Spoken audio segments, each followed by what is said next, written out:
ലോക ഹൃദയ ദിനം ഹൃദയത്തിനായി പിടിച്ചുപറി. ലോക ഹൃദയ ദിനത്തിന് മുന്നോടിയായി കേരളത്തിലെ ആശുപത്രികളിൽ മത്സരക്കൊയ്ത്ത് തുടങ്ങി. ഇതിന്റെ ഭാഗമായി കഴിഞ്ഞ ഒരാഴ്ചയിലേറെയായി ശ്രദ്ധിച്ചാലറിയാം, പതിവില്ലാത്ത വിധം മാധ്യമങ്ങളിലൂടെ ഓരോരോ കാര്യങ്ങൾ പറഞ്ഞ് ജനങ്ങളെ ഭയപ്പെടുത്തിക്കൊണ്ടിരിക്കുകയാണ്. കേരളത്തിൽ ആശങ്കാജനമായ വിധം ഹൃദ്രോഗികൾ പെരുകുകയാണെന്നും 21 വയസ്സുള്ള ചെറുപ്പക്കാരന് വരെ ഇവിടെ ആൻജിയോപ്ലാസ്റ്റി നടത്തുന്നുണ്ടെന്നും ചെറുപ്പക്കാർ വരെ മരിച്ചു വീണുകൊണ്ടിരിക്കുകയാണെന്നും പഠനങ്ങൾ സൂചിപ്പിക്കുന്നു എന്നൊക്കെ പറഞ്ഞാണ് പലരും ഇറങ്ങിയിരിക്കുന്നത്. മെഡിക്കൽ കോളേജുകൾ മുതൽ തട്ട് ക്ലിനിക്കുകൾ വരെ ലോക ഹൃദയദിനം മുതലാക്കുവാനാണ് ഇറങ്ങിയിരിക്കുന്നത്. ആരോഗ്യമേഖലയുമായി ബന്ധപ്പെട്ട് എല്ലാ അവയവങ്ങൾക്കും രോഗങ്ങൾക്കും വരെ ഓരോ ദിവസങ്ങൾ ഉണ്ട് എന്ന് നമുക്കറിയാം. എന്തിന്, തൂറ്റലിന് വരെ അന്തർദേശീയ ദിനമുണ്ട്. എന്നാൽ എന്തുകൊണ്ടാണ് ലോക ഹൃദയ ദിനം എല്ലാവർക്കും പ്രിയപ്പെട്ടതായി മാറുന്നത് എന്നാണ് ഇന്ന് i2v ന്യൂസ് പരിശോധിക്കുന്നത്. ലോകത്തിൽ ഏറ്റവും കൂടുതൽ ആളുകൾ മരണപ്പെടുന്നത് കൊറോണറി ആർട്ടറി ഡിസീസസ് എന്ന ഹൃദ്രോഗങ്ങൾ കൊണ്ടാണ്. 13%, അതായത് പ്രതിവർഷം 10 മില്യൺ മരണങ്ങൾ വരെ ഹൃദ്രോഗം മൂലം ഉണ്ടാവുന്നു എന്നാണ് കണക്കുകൾ സൂചിപ്പിക്കുന്നത്. ഇതൊരു ജീവിതശൈലീ രോഗമാണെന്ന് ആദ്യം മനസ്സിലാക്കണം. അതായത് നമ്മുടെ കയ്യിലിരിപ്പ് കൊണ്ട് നാം തന്നെ വിളിച്ചു വരുത്തുന്ന ഒരു രോഗം. നമ്മുടെ ജീവിതശൈലിയിൽ ശ്രദ്ധിക്കാതെ വലിച്ചു വാരി തിന്ന് എക്സസൈസ് ചെയ്യാതെ അമിത മദ്യപാനവും പുകവലിയും നടത്തി ആവശ്യത്തിന് വിശ്രമമോ ഉറക്കമോ ഇല്ലാതെ അധികമായി കയ്യിൽ വന്നു ചേരുന്ന പണം അധിക കോശങ്ങളാക്കി കഷ്ടപ്പെട്ട് നാം ഉണ്ടാക്കുന്ന രോഗം നിന്നെപ്പിൽ നമ്മളെ കൊണ്ട് തന്നെ പോകുന്നു. ഇതൊന്നും എനിക്ക് ബാധകമല്ല എന്നതാണ് നമ്മുടെ മൂക്കിൽ പഞ്ഞി വെക്കുന്നത് വരെ നമ്മുടെ എല്ലാവരുടെയും ഒരു ചിന്താഗതി. നിലവിൽ സെപ്റ്റംബർ 29-നാണ് എല്ലാ വർഷവും ലോക ഹൃദയ ദിനം ആചരിക്കുന്നത്.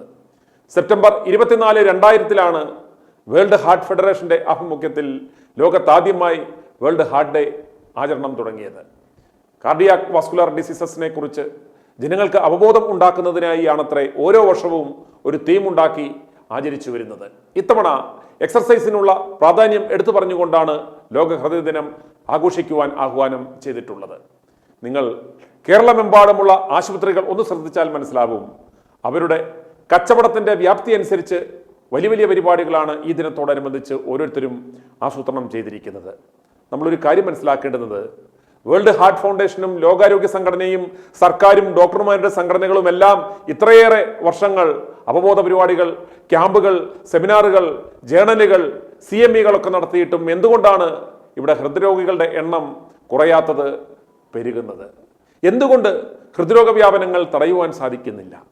ഇവയെല്ലാം വെറും കച്ചവടവും പ്രഹസനവുമാണെന്ന് ജനങ്ങൾ മനസ്സിലാക്കുക.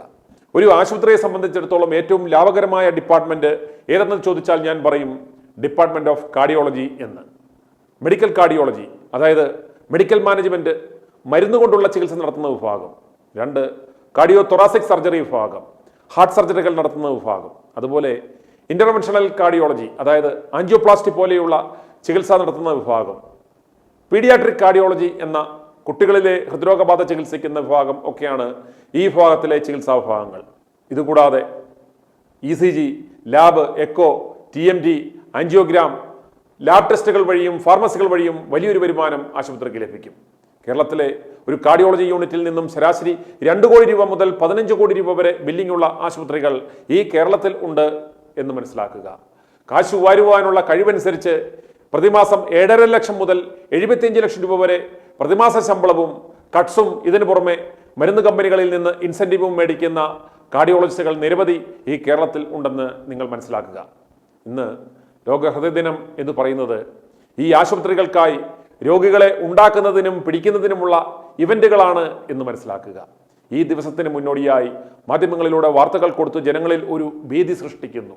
പിന്നെ എല്ലാ ആശുപത്രികളിലും ഈ ദിവസത്തോടനുബന്ധിച്ച് ഒരു ദിവസം മുതൽ ഒരു മാസം വരെ നീണ്ടു നിൽക്കുന്ന സൗജന്യ മെഡിക്കൽ ക്യാമ്പുകൾ സംഘടിപ്പിക്കും. ചില ആശുപത്രികൾ സൗജന്യ മെഡിക്കൽ ക്യാമ്പിന് എത്തുന്നവർക്ക് ഉച്ചയ്ക്കും രാവിലെയും ഭക്ഷണം വരെ കൊടുക്കും. ഇതിനെല്ലാം പണമിറക്കുന്നത് സ്റ്റെന്റ് കമ്പനികളും പേസ് മേക്കർ പോലെയുള്ള ഡിവൈസുകൾ ഉണ്ടാക്കുന്ന കമ്പനികളും മരുന്ന് കമ്പനികളും കാത്ത് ലാബ് നിർമ്മാതാക്കളും ഒക്കെയാണ്. അവർക്ക് ലഭിക്കുന്ന ബിസിനസ് വോളിയം അനുസരിച്ചാണ് അവർ ആശുപത്രികൾക്ക് സ്പോൺസർഷിപ്പ് നൽകുന്നത്. സൗജന്യം എന്ന് കേൾക്കുമ്പോൾ തന്നെ ജനങ്ങൾ ഓടി ക്യാമ്പിൽ ചാടിക്കയറുന്നു. 1000 പേര് ഒരു ക്യാമ്പിൽ വന്നാൽ പരിശോധന സൗജന്യമാക്കിയാലും യാതൊരു നഷ്ടവുമില്ല. ടെസ്റ്റുകൾക്ക് 50% ഡിസ്കൗണ്ട് കൊടുത്താലും ഒരു കുഴപ്പവുമില്ല. കാരണം ഒരു ക്യാമ്പ് കഴിയുമ്പോൾ ഒരു കൊല്ലത്തിനുള്ളിൽ കുറഞ്ഞത് 100 ആൻജിയോപ്ലാസ്റ്റിയോ സർജറിയോ അല്ലെങ്കിൽ മറ്റ് കച്ചവടങ്ങളോ ഇവരിൽ നിന്ന് കിട്ടും. ഈ രോഗികളിൽ നിന്ന് ക്രോസ് കൺസൾട്ടേഷൻ മറ്റ് ഡിപ്പാർട്ട്മെന്റുകളിലേക്ക് കിട്ടുകയും ചെയ്യും എന്നതാണ് മറ്റൊരു നേട്ടം. അതായത് ഹൃദ്രോഗികൾക്ക് തന്നെ ചിലപ്പോൾ സർജറി ആവശ്യമുണ്ടായേക്കാം, ചിലപ്പോൾ ഒരു ഹെർണിയ പ്രോബ്ലം ഉണ്ടാവാം, അതല്ലെങ്കിൽ മറ്റേതെങ്കിലും ഹെൽത്ത് പ്രശ്നം ഉണ്ടാകാം. അതുകൊണ്ട് സൗജന്യം എന്ന് കേൾക്കുമ്പോൾ ചാടിച്ചെന്ന് കയറി കൊടുക്കരുത്. ഓർക്കുക, നിങ്ങളെ ആദ്യം സൗജന്യമായി പരിശോധിക്കും, ഫോളോ അപ്പിനിട്ട് ഒരു കൊല്ലത്തിനുള്ളിൽ നിങ്ങളുടെ നെഞ്ചത്ത് സ്റ്റെന്റ് ഇടുമെന്ന് ഉറപ്പാണ്. ചെന്ന് കയറി കൊടുക്കരുത്. നിങ്ങൾക്ക് പോകണമെന്ന അത്ര നിർബന്ധമുണ്ടെങ്കിൽ പോയി സൗജന്യമായി പരിശോധനയൊക്കെ നടത്തി ടെസ്റ്റുകളൊക്കെ നടത്തി തിരിച്ചു പോരുക. പിന്നീട് ആ വഴിക്ക് പോയേക്കരുത്. ബ്ലോക്കുണ്ട്, നിങ്ങളുടെ ഹൃദയം അപകടത്തിലാണ്, അല്ലെങ്കിൽ നാളെ ചിലപ്പോൾ നിങ്ങൾ ഉണർന്നെന്ന് വരില്ല എന്നൊക്കെ ഡോക്ടർ പറഞ്ഞാൽ പേടിക്കാത്ത മനുഷ്യരുണ്ടോ? ഇല്ല. അപ്പോൾ അവർ കിടപ്പാടം വിറ്റും പണവുമായി വരും, ആൻജിയോപ്ലാസ്റ്റിയോ സർജറിയോ നടത്തും. കേരളത്തിൽ ഇപ്പോൾ ആൻജിയോപ്ലാസ്റ്റിക്ക് EMI ഇട്ട് ലോൺ പോലും കൊടുക്കുന്ന ആശുപത്രികളുണ്ടെന്ന് നിങ്ങൾ മനസ്സിലാക്കുക. ഒരു MI വന്നാലല്ലാതെ പെട്ടെന്നൊരു ചെസ്റ്റ് പെയിൻ വന്നാൽ എത്രയും വേഗം നിങ്ങൾ നല്ല കാർഡിയോളജി സംവിധാനങ്ങളുള്ള ഒരു ആശുപത്രിയിൽ പോകണം. ഗോൾഡൻ നമ്പർ നഷ്ടപ്പെടുത്തി കളയരുത്. അതേസമയം ഇലക്റ്റീവ് കേസുകൾ നിങ്ങൾക്ക് ബ്ലോക്ക് ഉണ്ട് എന്ന് ഐഡന്റിഫൈ ചെയ്ത് കഴിഞ്ഞാൽ പെട്ടെന്ന് ചെന്ന് ചെയ്യേണ്ട ആവശ്യമില്ല. നിങ്ങൾ നല്ലൊരു സെക്കൻഡ് ഒപ്പീനിയൻ എടുത്ത ശേഷം മാത്രം ഇത്തരമുള്ള ഇലക്റ്റീവ് കേസുകൾ പ്രൊസീജിയറിലേക്ക് പോയാൽ മതി. ഈ ഹൃദ്രോഗ ദിനാചരണം നിങ്ങളെ നന്നാക്കാനല്ല, കുളിപ്പിച്ച് കിടത്താനാണെന്ന് ദയവായി മനസ്സിലാക്കുക. ഈ ജീവിതശൈലി രോഗത്തെ നിങ്ങൾ അവഗണിക്കരുത്. ഒരു ഡോക്ടർക്കും നിങ്ങളെ രക്ഷിക്കുവാൻ സാധ്യമല്ല. നിങ്ങൾ നിങ്ങളുടെ ജീവിതശൈലിയെ ക്രമപ്പെടുത്താതെ ഭക്ഷണം നിയന്ത്രിക്കുക, പ്രമേഹം നിയന്ത്രണ വിധേയമാക്കുക, കൊളസ്ട്രോൾ ശ്രദ്ധിക്കുക, ചിട്ടയായി വ്യായാമം ചെയ്യുക, പുകവലി ഉപേക്ഷിക്കുക, നിങ്ങളുടെ ശരീരം നൽകുന്ന മുന്നറിയിപ്പുകൾ നിങ്ങൾ സസൂക്ഷ്മം ശ്രദ്ധിക്കുക, നല്ല ഡോക്ടറെ കൺസൾട്ട് ചെയ്യുക. ലോക ഹൃദയ ദിനവുമായി ബന്ധപ്പെട്ട തട്ടിപ്പുകളും ഹൃദ്രോഗ ചികിത്സയുമായി ബന്ധപ്പെട്ട തട്ടിപ്പുകളെ കുറിച്ചും പുതിയ വിവരങ്ങളുമായി നാളെ നമുക്ക് കാണാം. ഓർക്കുക, മാധ്യമങ്ങളെ കൂട്ടുപിടിച്ചുള്ള ഒരു പങ്ക് കച്ചവടമാണിതെന്ന് മനസ്സിലാക്കുക. അതുകൊണ്ട് തന്നെ ഇതൊന്നും മാധ്യമങ്ങൾ പുറത്തുവിടില്ല. അതുകൊണ്ട് ഈ വാർത്ത നിങ്ങൾ പരമാവധി ജനങ്ങൾക്ക് അറിവ് നൽകുവാനായി ഷെയർ ചെയ്തു കൊടുക്കുക, അവരെ രക്ഷിക്കുക. i2i News, an eye for truth. i2i News subscribe ചെയ്തിട്ടില്ലാത്തവർ ഇപ്പോൾ തന്നെ സബ്സ്ക്രൈബ് ചെയ്യുക. നോട്ടിഫിക്കേഷൻ ലഭിക്കുവാൻ ബെൽ ബട്ടണും അമർത്തുക.